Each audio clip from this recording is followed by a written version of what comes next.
Hello guys, welcome back to our channel. Good evening. প্রতিদিনের গল্পে নতুন একটা ভিডিওতে সবাইকে স্বাগত জানাই।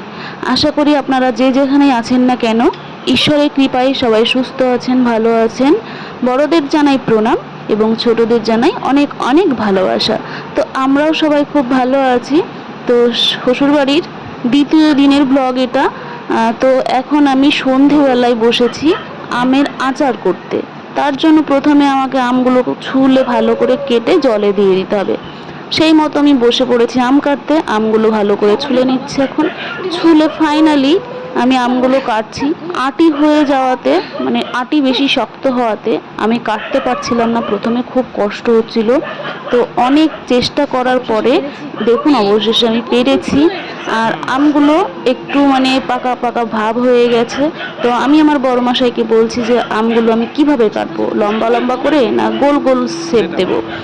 তো বললো যেটা ভালো হয় সেটা করো, কোনো ব্যাপার নাই। আমি আমার মতো লম্বা লম্বা করে আমগুলো কেটে নিচ্ছি। কেটে এখন ওইগুলো মানে আমের যে খোসার সাইডে কালো কালো ভাবগুলো থাকে নোংরা, সেগুলোকে পরিষ্কার করে আমি জলে দিয়ে দেবো। এখন দিয়ে দিলাম জলে। তো জলে দেওয়ার পরে অনেক কষ বেরিয়েছিল কালো কালো। তো মাকে দেখতাম ছোটোবেলায় অনেক আম কাটতো, কেটে হলুদ লবণ মাখিয়ে রোদে শুকাতে দিত। ওইভাবেও করা যায়, আমি এইভাবে করছি। কি আর বলবো বন্ধুরা, আমগুলো যে এত শক্ত হয়ে গেছে আটিগুলো আর কি, মানে আমার কাটতে ভীষণ কষ্ট হচ্ছে। তো এখানে অনেকগুলোই কাটা হয়ে গেছে, মানে কাটছি আমি কি যে কালঘাম ছুটেছে আমি জানি শুধু। তো ফাইনালি একটু ঢং করলাম আর কি আমগুলো নিয়ে। তো একে একে সব আমগুলো এইভাবে ছুলে পিস পিস করে কেটে জলের মধ্যে দিয়ে কষ ছাড়িয়ে তুলে নিয়ে আচারটা বানিয়ে নেব। তো বন্ধুরা, আমি এক সাইডে বসে আমগুলো কেটে নিচ্ছি, আর আরেক সাইডে বসে আমার শাশুড়ি মা আচার বানানোর জন্য যে গোটা মশলাগুলো লাগবে সেইগুলো আমাকে রেডি করে দিচ্ছে। মাকে বলছি মা সাজিয়ে দিও। তো এরই মাঝে মা কিছু একটা আমাকে বলছে। তো এই নিয়ে হাসাহাসি করছি দুজনা। তো আমরা শাশুড়ি বৌমা এইভাবেই হাসি মানে ঠাট্টা ইয়ার্কি নিয়ে আমাদের দিন চলে আর কি। তো বেশ ভালোই লাগে। আমের আচার বানানোর জন্য যে মশলাগুলো রেডি করেছি সেগুলো একবার বলে দিই।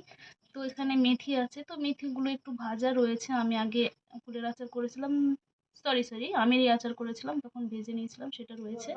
আছে শুকনো লঙ্কা, আছে এটা আছে জোয়ান, আর এটা আছে সাদা সর্ষে। আমি এখানে সাদা সর্ষে নিয়েছি, যার যেটা ইচ্ছে কালো সর্ষেও নিতে পারেন। এখানে আছে মৌরি, এখানে জিরা, আর এখানে আছে ধনে। তো এগুলো ভেজে আমি একটু পেস্ট করব। আর আমগুলো কাটা হয়ে গেছে, সেগুলো একবার মানে জলে ভিজিয়ে রেখেছি, কষ ছাড়তে দিয়েছি। এদিকে নিয়ে এসো ক্যামেরাটা। সব কাটা কমপ্লিট, মানে কষ ছেড়ে দিয়েছে। এখন আমি জল থেকে ভালো করে ছেঁকে তুলে নেব।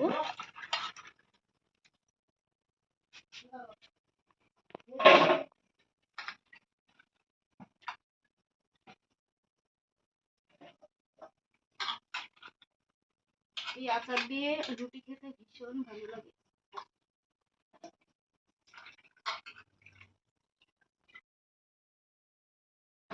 তো বন্ধুরা, প্রথমে আমি গ্যাসটা অন করে নিয়েছি। তারপরে একটা কড়াই নিলাম, কড়াইটা গ্যাসের ওপরে বসিয়ে দিলাম।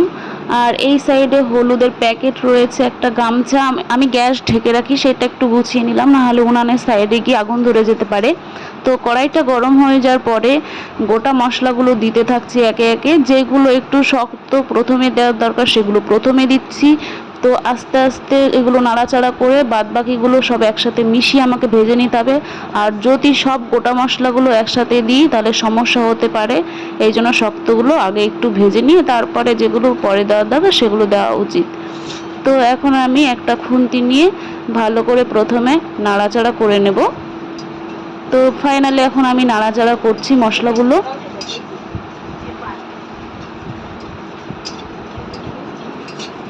তো কিছুক্ষণ নাড়াচাড়া করার পরে বাদবাকি যে গোটা মশলাগুলো ছিল সেইগুলো দিয়ে দিয়েছি। দিয়ে ভালো করে নাড়াচাড়া করে নিয়ে একটা থালের মধ্যে মানে ঢেলে নিলাম মশলাগুলো। আবার কড়াইটা উনানের উপরে বসিয়ে দিলাম। কড়াইটা আর একটু গরম করে দিয়ে দিলাম সর্ষের তেল পরিমাণ মতো, একটু বেশি দিয়েছি। তারপরে পাঁচফোড়ন দিয়ে দিলাম। পাঁচফোড়ন দেওয়ার পরে দিয়ে দিলাম পরিমাণ মতো লবণ। লবণ দেওয়ার পরে দিলাম কেটে রাখা আমের টুকরোগুলো।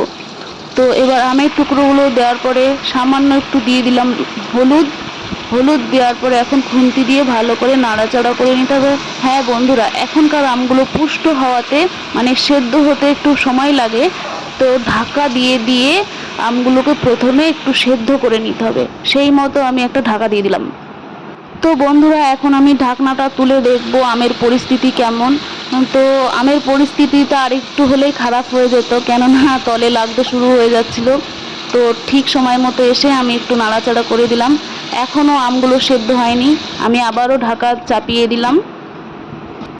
তো বন্ধুরা, এই নিয়ে আমি 2বার আমের ঢাকনা তুলে দেখছি, তো এখনও আমগুলো সেদ্ধ হয়নি। আমি নাড়াচাড়া দিয়ে খুন্তির সাহায্যে একটু আমগুলো দেখছি যে একটু সেদ্ধ হয়নি। তো এই সাইডে আমার শাশুড়ি মা যে মশলাগুলো আমি ভেজে রেখেছিলাম সেইগুলো আমাকে গুঁড়ো করে দিচ্ছে। তো মাকে বললাম, মা তুমি শিলনোড়াতে পেস্ট করো। বলছে না, আমি এখানে টিভি দেখবো আর এটাতে পেস্ট করে দেবো।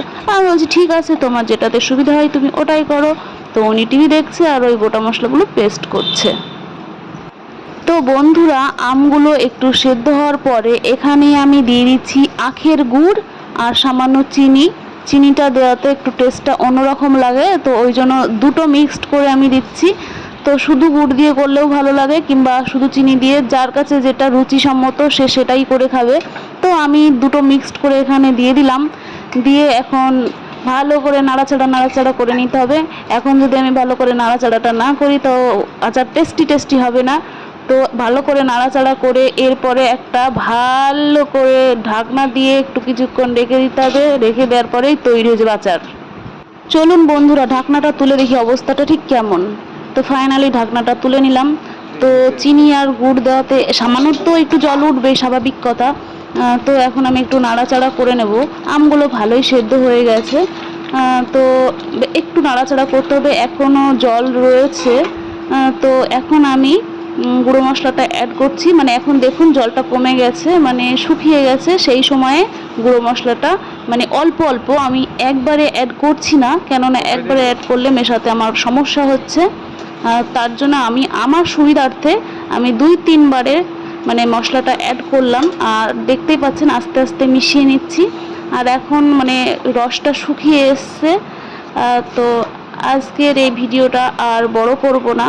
তো বন্ধুরা, যে যেখান থেকেই এই ভিডিওটা দেখছেন না কেন তাদের অসংখ্য ধন্যবাদ, আর এইভাবে সবাই পাশে থাকবেন।